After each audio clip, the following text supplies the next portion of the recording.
सही अल-बुखारी, किताब नमाज क़सर का बयान। बाब मग़रिब की नमाज सफ़र में भी 3 ही रकत हैं। हदीस नंबर 1091।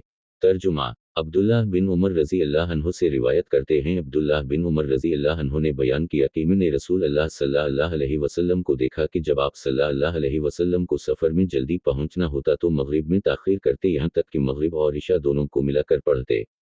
और सालिम ने बयान किया कि अब्दुल्लाह बिन उमर रज़ी अल्लाह अन्हु भी यही करते थे जब इन्हें जल्दी पहुंचना होता। और लीस ने इस ज़ियादती के साथ बयान किया कि मुझसे यूनुस ने और इन्होंने इब्न शहाब से और इन्होंने सालिम से कि इब्न उमर रज़ी अल्लाह अन्हु मग़रिब और इशा की नमाज मुज़दलिफ़ा में एक साथ पढ़ते। और सालिम ने बयान किया कि इब्न उमर रज़ी अल्लाह अन्हु ने जबकि इनकी बीवी सफ़ी बिन्त अबी उबैद की इलालत शदीद की खबर मिली थी, मग़रिब की नमाज को मؤख़र किया था। मैंने उनसे कहा कि नमाज का वक्त गया, इन्होंने कहा चले चलो।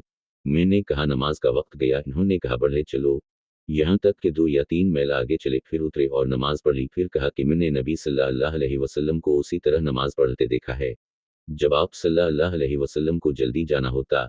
अब्दुल्लाह बिन उमर रज़ी अल्लाह अन्हु ने बयान किया कि मैंने नबी सल्लल्लाहु अलैहि वसल्लम को देखा कि जब आप सल्लल्लाहु अलैहि वसल्लम को सफ़र में जल्दी होती तो मग़रिब की तकबीर कहते और 3 रकत नमाज पढ़कर सलाम फेराते, फिर बहुत कम ठहरते, यहाँ तक कि इशा की तकबीर के बाद 2 रकतें पढ़ते, फिर सलाम फेराते और इशा की नमाज के तस्बीह नफ़ल सुन्नत ना पढ़ते, यहाँ तक कि आधी रात के बाद खड़े होते।